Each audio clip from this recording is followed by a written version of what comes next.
দেশ এবং দেশের বাইরে যে যেখান থেকে এসএস মিডিয়া অনলাইন মাগুরা টক অনুষ্ঠান দেখছেন, আপনাদের সবাইকে স্বাগত জানিয়ে শুরু করছি আমার আজকের অনুষ্ঠান।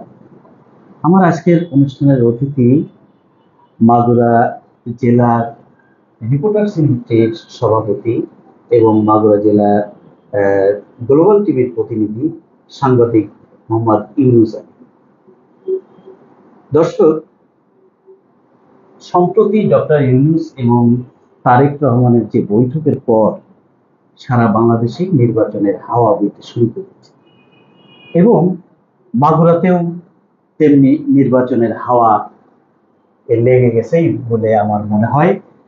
সেই সমস্ত বিষয় নিয়ে এবং মাগুরাতে সম্ভাব্য প্রার্থী কি, কারা নির্বাচনের জন্য দৌড়ঝাঁপ করছেন, প্রস্তুতি গ্রহণ করছেন, আমরা সম্ভাব্য প্রার্থীদের নিয়েই আজকে আমাদের আলোচনার অনুষ্ঠান। ইউনূস, আপনি কেমন আছেন?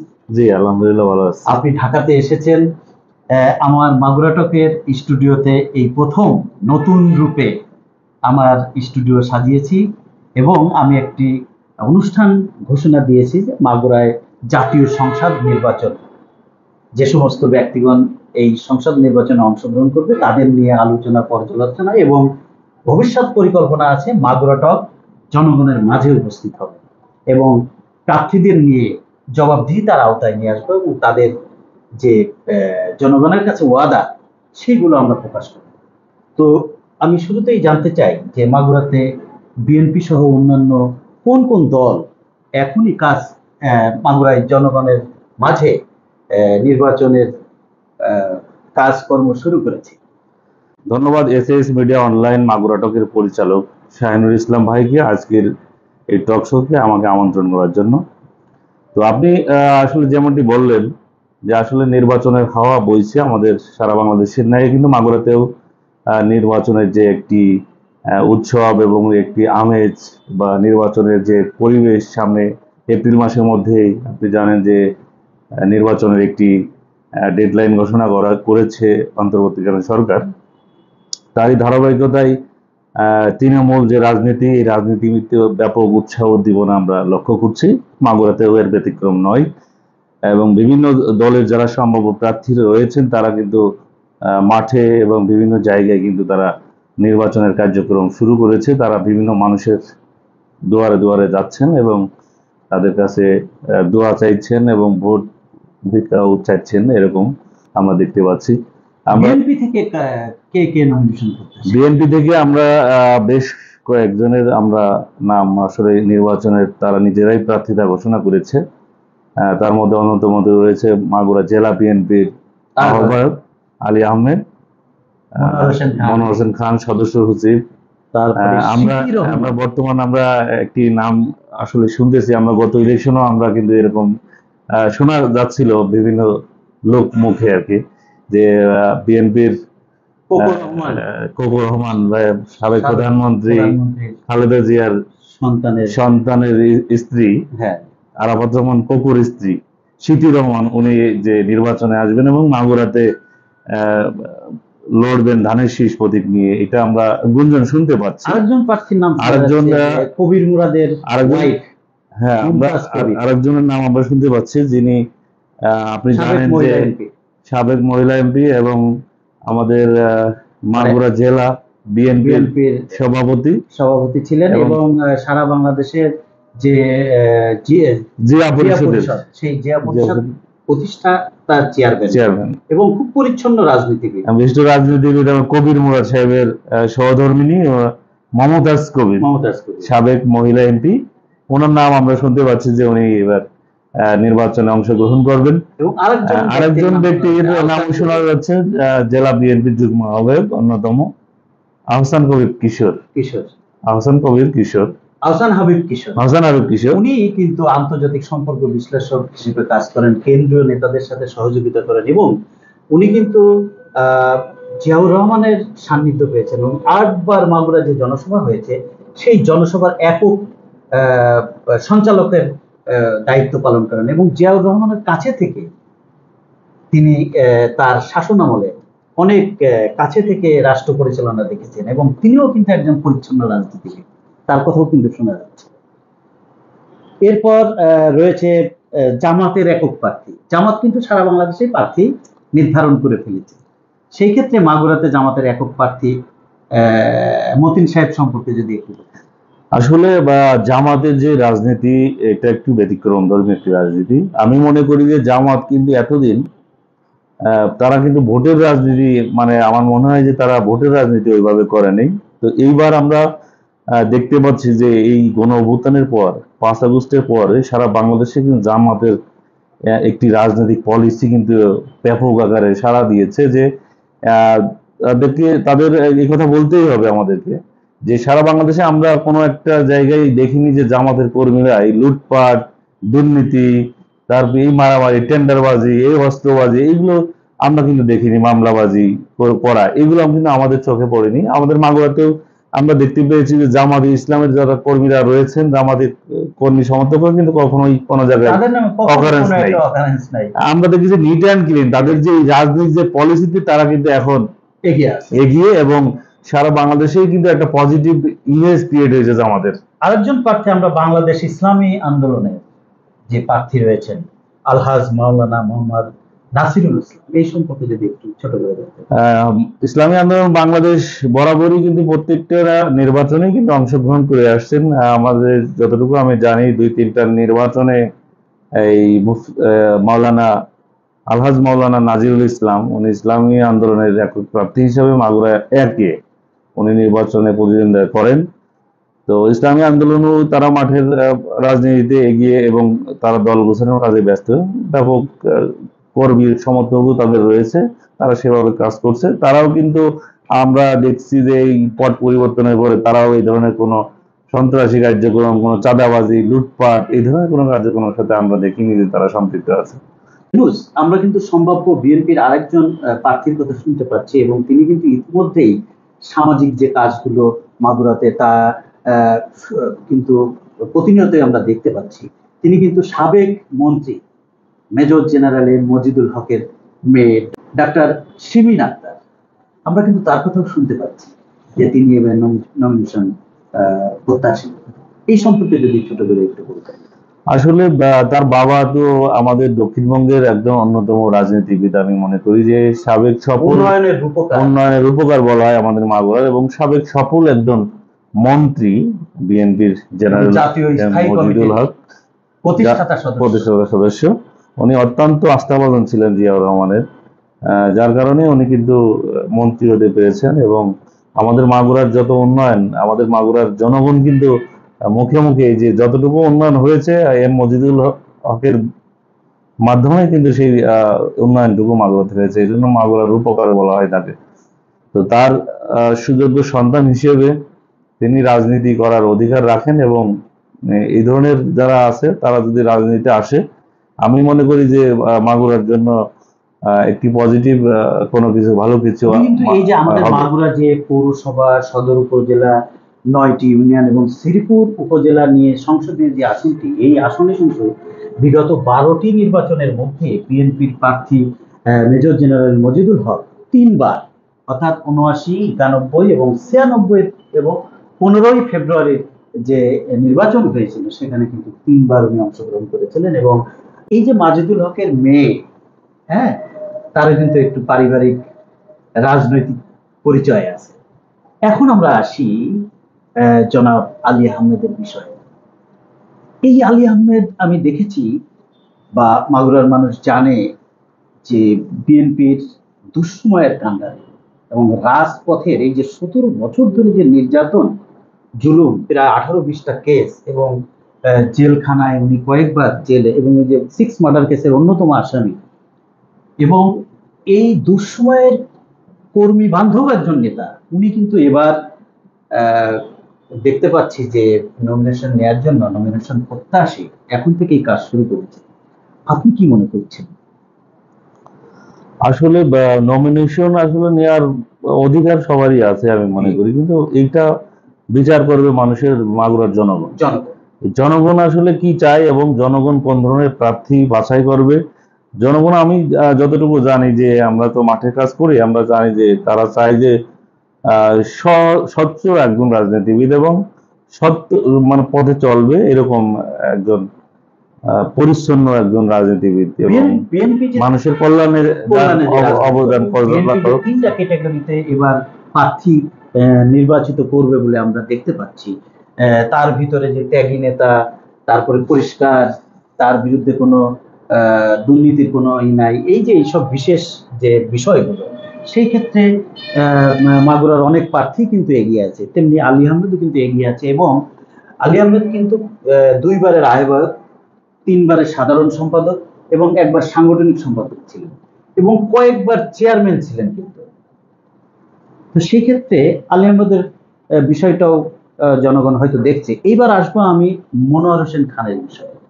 এই যে একজন পরিচ্ছন্ন রাজনীতিবিদ এবং মাগুরাতে আমি মনে করি যে ক্ষতিগ্রস্ত পরিবারের মধ্যে সবচেয়ে বেশি ক্ষতিগ্রস্ত এই মনোয়ার হোসেন খান। এই মনোয়ার হোসেন খান সম্পর্কে যদি আপনি একটু বলতেন, এবং জনগণ, আপনি যেহেতু মাঠে ঘাটে কাজ করেন, সাংবাদিকতা করতে গেলে অনেক জনগণের সাথে মিশতে হয়, আপনি কিভাবে দেখছেন? ধন্যবাদ আপনাকে। আলহাজ মনোয়ার হোসেন খান, আপনি জানেন যে মাগুরার একটি ঐতিহ্যবাহী পরিবারের সন্তান উনি। ওনার বাবা পৌরসভার চেয়ারম্যান ছিলেন। তো আমরা যতটুকু কাছ থেকে দেখেছি যে মনোয়ার হোসেন খান কিন্তু একজন উদীয়মান এবং পরিচ্ছন্ন একজন রাজনীতিবিদ, তরুণ রাজনীতিবিদ, এবং তরুণরা কিন্তু তার যোগ্যতা, দক্ষতা মানে যতটুকু একজন রাজনীতিবিদ থাকার দরকার, আমি মনে করি যে পুরোটুকুই আলহাজ মনোয়ার হোসেন খানের ভিতরে আছে। তার শিক্ষিত, তারা কিন্তু পরিবারের সবাই কিন্তু শিক্ষিত, মাস্টার এইবার সদস্য সচিব হয়েছেন, উনিও কিন্তু ঢাকা ভার্সিটির ছাত্র, আলী আহমেদও কিন্তু ঢাকা ভার্সিটির। এই যে দুইজনের ভিতরে যে একটা ভালো কাজের প্রতিদ্বন্দ্বিতা আমরা দেখতে পাচ্ছি, যে এই যে নমিনেশন প্রত্যাশী সবাই আসলে কম বেশি তার সর্বোচ্চ জায়গায় যেতে চায়। আমরা জনগণের মাঝে জানি যে আলী আহমেদ মানে বিএনপি, বিএনপি মানে আলী আহমেদ, এরকম একটা প্রচলন আছে। আবার এখন দেখতে পাচ্ছি যে মনোয়ার হোসেন খানও কিন্তু অনেক দূর এগিয়ে আছেন এবং সাধারণ জনগণের মাঝে তার ব্যাপক জনপ্রিয়তা। এবং উনি ইনসেপ্টা ফার্মাসিউটিক্যালসে থাকাকালীন বহু মানুষের চাকরি, বহু মানুষের চিকিৎসা এবং অনেক উপকার, সামাজিক কাজে সে ছিলেন, এখনো আছে। সেই ক্ষেত্রে এই দুইজন নেতা মাগুরার যে কর্ণধর বিএনপির, আমরা মনে করি যে এই দুইজন কিন্তু মাগুরাতে আমরা কি দেখছি, এই যে গ্রুপের রাজনীতি, তাই না? এই গ্রুপের রাজনীতির কারণে সাধারণ কর্মীরা কিন্তু ক্ষতিগ্রস্ত হচ্ছে।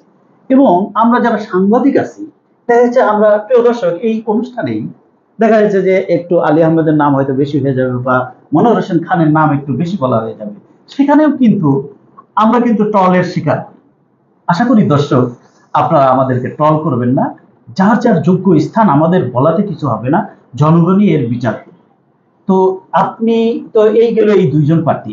এখন আসে আমরা মমতাজ কবির কিন্তু তার ওয়াইফ, আমি যতটুকু জানি, তার কাছে থেকে জানার সুযোগ হয়েছে, আমার ইন্টারভিউ করার সুযোগ হয়েছে, তিনি কিন্তু মাগুরার মানুষের জন্য তার দরজা কিন্তু সবসময় খোলা। কবির মুরাদ বাসা কিন্তু মানুষ এসে না খেয়ে ফেরত যায়। এবং উনি মহিলা এমপি ছিলেন এবং ওনার স্বামীর কিন্তু শেষ একটা ইচ্ছা ছিল যে এমপি। কিন্তু দুঃখের বিষয়, এই 18 নির্বাচনে এই কবির মুরাদের ফাইল কিন্তু বিএনপির কেন্দ্রীয় কার্যালয় থেকে জাস্ট যখন ঘোষণা হবে তখন চুরি হয়ে যায়। এটা কিন্তু একটা দুর্ভাগ্যজনক এবং একটা তার মনের একটা অনেক, মানে সে চাইছিল যে আমি একবার হলেও আমি এমপি হব। এবং কবির মুরাদের সময় কিন্তু এত গ্রুপিং ছিল। একে যদি আমরা দেখি যে কাজী কামাল যদি পায়, সেক্ষেত্রে আপনি কি মনে করবেন? মাগুরা একে বা কাজী কামাল তো আসলে দুয়ে আসলে এমপি ছিলেন, দুয়ের একে যদি কাজী কামালকে দিতে হয়, দুয়ে আবার আমাদের বিএনপির ভাইস চেয়ারম্যান, অ্যাডভোকেট এবং সাবেক মন্ত্রী নিতাই রায় চৌধুরী রয়েছেন, ওনাকে যদি দুয়ে দিতে হয়, তাহলে একে যদি কাজী কামাল আসেন, তাহলে কিন্তু উনি একজন ত্যাগী নেতা এবং একজন জনপ্রিয় এবং কর্মী বান্ধব একজন নেতা, আমি মনে করি। আমরা এখন দুয়ে যাচ্ছি। দুয়ে আমরা দেখতে পাচ্ছি হাড্ডাহাড্ডি লড়াই এবং দুয়ে হেভিওয়েট প্রার্থী এবং অনেক পুরনো রাজনীতিক, যেমন নিতাই রায় চৌধুরী, বিএনপির ভাইস চেয়ারম্যান এবং দীর্ঘদিন রাজনীতির সাথে যুক্ত। তার রাজনৈতিক পরিবারে তার সন্তান নিপুণ রায়চৌধুরী সারা বাংলাদেশের মানুষ চেনে কিন্তু। দুঃসময় তারাই কিন্তু বিএনপির হাল ধরেছিল।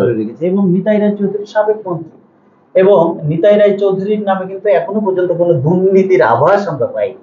সেই ক্ষেত্রে কিন্তু আমরা নিতাই রায় চৌধুরী দীর্ঘদিনের ঠান্ডা মাথার রাজনীতি। আসলে নিতাই রায় সম্পর্কে এই ছোট পরিসরে বলে শেষ করা যাবে না, তেমনি কাজী কামালের সম্পর্কেও কিন্তু বলে শেষ করা যাবে না। যদি কাজী কামাল এবং নিতাই রায় দুয়ে যে কোনো একজন দেয়, তাহলে হয় নিতাই রায় বাদ যাবে, নাহলে কাজী কামাল বাদ যাবে। সেই ক্ষেত্রে মাগুরা একে কাউকে দেবে কিনা আমরা সঠিক জানি না, এটা সময়ই জবাব দেবে। উদীয়মান রাজনীতিবিদ আমরা দেখতে পাচ্ছি যে রবিউল ইসলাম নয়ন। রবিউল ইসলাম নয়ন সম্পর্কে যদি একটু। রবিউল ইসলাম নয়ন আসলে ঢাকা থেকে উনি রাজনীতি করেন এবং একজন ছাত্র নেতা, ছাত্র দলের ঢাকার একজন ভালো নেতা ছিলেন। বর্তমানে উনি ঢাকা দক্ষিণের যুব দলের সদস্য হিসেবে দায়িত্ব পালন করছেন। তিনি কিন্তু মাগুরা দুই আসনে কিন্তু এইবার নির্বাচন করার জন্য আশা প্রকাশ করেছেন এবং ইতিমধ্যে উনি কিন্তু ব্যাপক সাড়াও ফেলেছেন। আপনারা জানেন যে উনি নির্বাচনী প্রচারণা শুরু করেছেন, এলাকাতে কাজ করছেন এবং সুখে দুঃখে মানুষের বিপদ আপদে কিন্তু পাশে দাঁড়াচ্ছেন। আমরা দেখতে পাচ্ছি যে আপনারা জানেন যে বিভিন্ন সময় যখন ক্রাইসিস তৈরি হয়, মুভমেন্ট, যেমন আসিয়া যে আলোচিত যে ধর্ষণের শিকার যে শিশুটি, এই শিশুটির পাশে কিন্তু আমি দেখেছি যে সবসময় কিন্তু এই রবিউল ইসলাম নয়ন কিন্তু দেখভাল করেছেন এবং শান্তর পাশেও ছিলেন। আবারও বেশ কয়েকজনকে জানি যে তাদেরকে সহযোগিতা করেন। আমি দেখছি যে কোনো লোক যদি কোনো বিপদে পড়ে, অসহায় ভাই, তাদের পাশে কিন্তু রবিউল ইসলাম নয়নকে আমরা দেখতে পাচ্ছি। ইদানিং সে খুব পরিশ্রম করে যাচ্ছে। নির্বাচনের জন্য যে কেউ করতে পারে, সেই হিসাবে তিনিও নিজেকে প্রার্থিতা ঘোষণা করে জনগণের মধ্যে কাজ করছেন এবং এগিয়ে আছেন। আমরা যদি এখানে রবিউল ইসলাম নয়ন কেন্দ্রীয় নেতা, কাজী কামাল সাহেব কেন্দ্রীয় নেতা, নিতাই রায় চৌধুরী হ্যাভিয়েট প্রার্থী, তিনি বিএনপির ভাইস চেয়ারম্যান, এই তিনজনের ভিতরে হয়তো লড়াই হবে। সেই ক্ষেত্রে জনগণই বিচার করবে, জনগণই বুঝছে যে কে মাগুরার ধানের শীষের কান্ডারি হবে। এই প্রশ্ন আমরা জনগণের মাঝেই রেখে যেতে চাই। আপনারা কমেন্ট বক্সে জানিয়ে দিবেন মাগুরা 1 এবং 2 এ ধানের শীষের কান্ডারি কে হতে পারে। প্রিয় দর্শক, আমরা এখন জামাতের আমির এমভি বাকের, খুবই পরিচ্ছন্ন এবং গোছানো একজন ঠান্ডা মাথার রাজনীতিবিদ এবং ইতিমধ্যে মাগুরা জেলা জামাতের আমির উনি, এবং সফলভাবে উনি কয়েকটা প্রোগ্রাম করেছে আমরা দেখতে পেলাম। তার মধ্যে ডক্টর শফিকুর রহমান ওনাকে নিয়ে মাগুরা নুমানি ময়দানে সেখানে একটি প্রোগ্রাম করেছে এবং আমরা দেখলাম যে 9টায় আমাকে বলেছিল 9টায় প্রোগ্রাম শুরু করবো। আমি মনে করছি হয়তো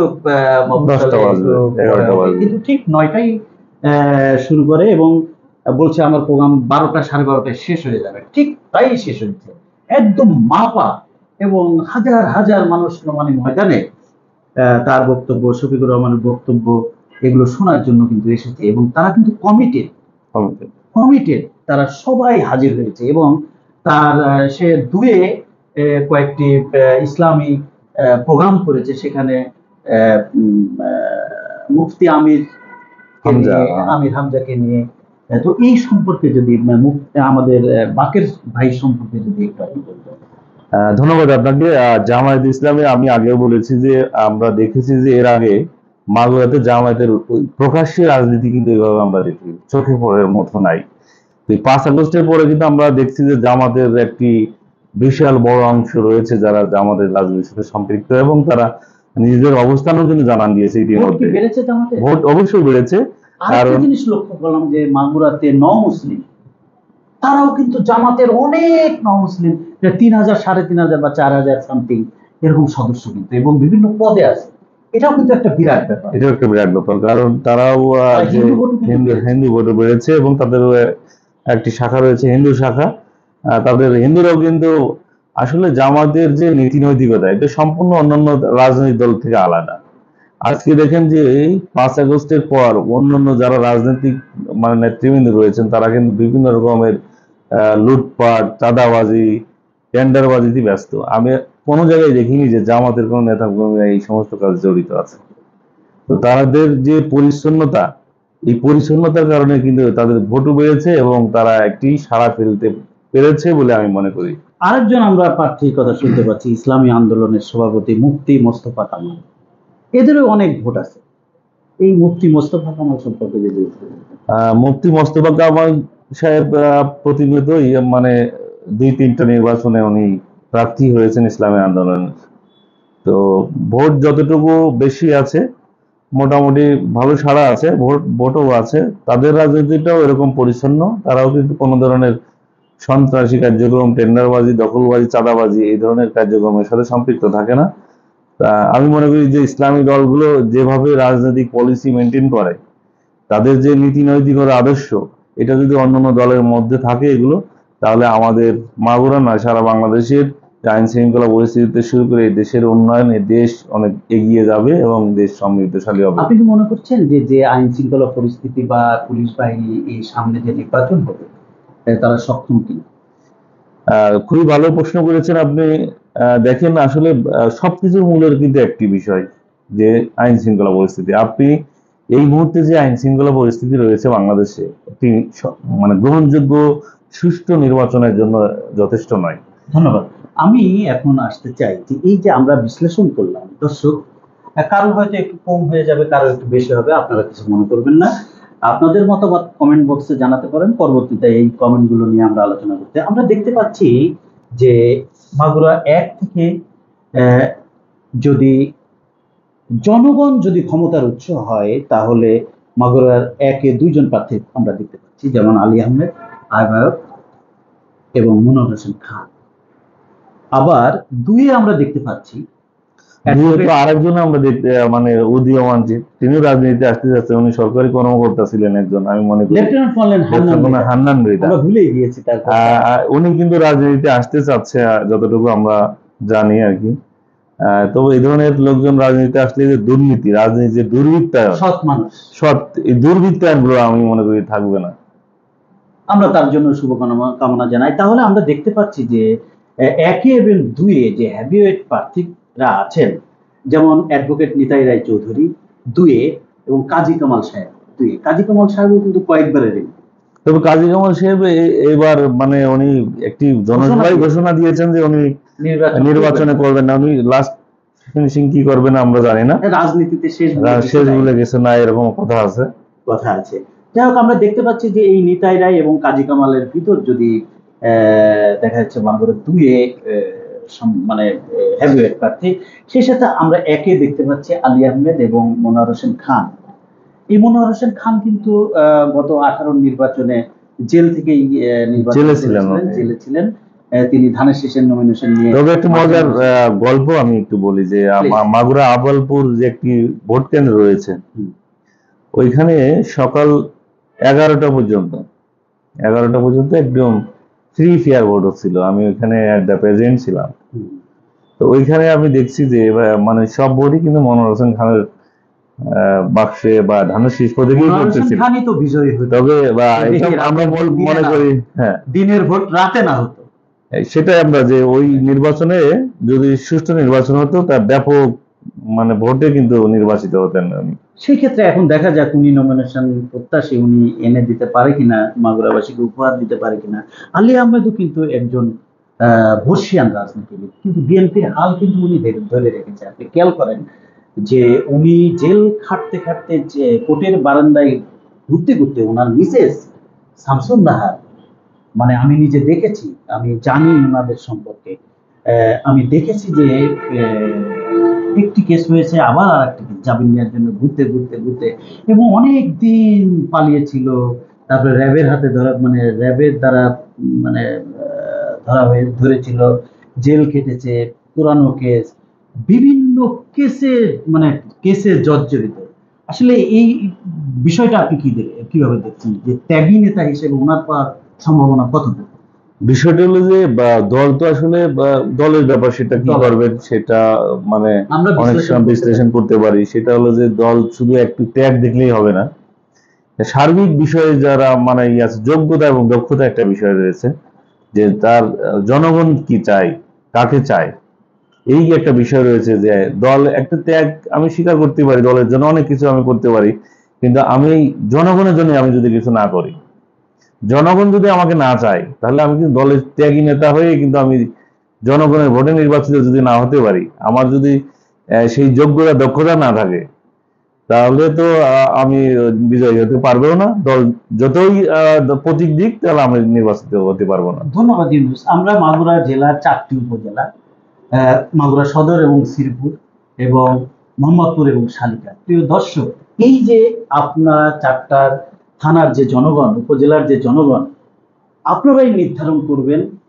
কাকে আপনারা ভোট দেবেন, কাকে আপনারা যোগ্য মনে করছেন। আগামীতে আরো কোনো অনুষ্ঠানে আমরা এই মাগুরার রাজনীতি নিয়ে আলোচনা করব। আমাদের এই আলোচনায় কোনো প্রার্থী বা কোনো ক্যান্ডিডেটের যদি কম বেশি আলোচনা হয়ে যায়, আমরা আগেই আপনাদের কাছে ক্ষমা প্রার্থী। তবে হ্যাঁ, আপনারা কমেন্ট বক্সে আপনাদের মতামত দিন এবং আপনাদের সেই মতামত নিয়ে আমরা আবার আরেকটা অনুষ্ঠান করব। প্রিয় দর্শক, প্রিয় মাগুরাবাসী, আবারও কোনো অনুষ্ঠানে দেখা হবে, কথা হবে। সেই পর্যন্ত ভালো থাকবেন, সুস্থ থাকবেন। আল্লাহ হাফেজ। ইনুস, আপনাকে অসংখ্য অসংখ্য ধন্যবাদ। আমার মাগুরা টক স্টুডিওতে আপনি প্রথম অংশগ্রহণ করলেন এবং আমরা আশা করছি মাগুরা টক জনগণের মাঝে সরাসরি প্রোগ্রাম করবে, সেই প্রত্যাশা রেখে আজকের মতো বিদায় নিচ্ছি। আল্লাহ হাফেজ।